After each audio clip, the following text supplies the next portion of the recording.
అడుగుతున్న ప్రతి కార్యం అని చేస్తున్నప్పుడు ఈరోజు. అందుకే యెహోవా ఆయన మాట్లాడుతున్నాడు, కారాంధకారపు లోయలో నేను సంచరించిన ఏ అపాయముకు భయపడినట్టు. దేవుని నమ్ముకుంటే మనం ఎక్కడున్నా కానీ భయపడదంట. నువ్వు ఏ రాత్రి సమయంలో ప్రయాణించినా ఒక్కడదాని సరే, ఎంత దూరం ప్రయాణించినా, ఏ దూర ప్రాంతంలో ఒక్కడదాన్ని వెళ్తున్నావు అనుకున్నావు, దేశం ఏ ఫ్లైట్ మీద వెళ్తున్నావు ఒక్కరినే వెళ్తున్నావు ప్రార్థించేస్తే దేవుని తోడే ఉంటాడంట. ఆయన నడిపిస్తాడంటే, ఇదిగో నా కుమారుడు అక్కడ ఉన్నారు, కొరసాగుతాను, నా కుమార్తె ఉంది ఇక్కడికి వస్తుంది, ఒక్కరితే రావాలి.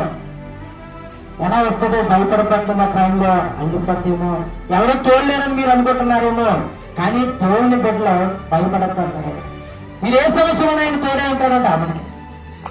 మనం ఏ బాధల్లో ఉన్నా, ఏ దుఃఖతనాలో బాధపడుతున్నా సరే ఆయన చూస్తాడంట.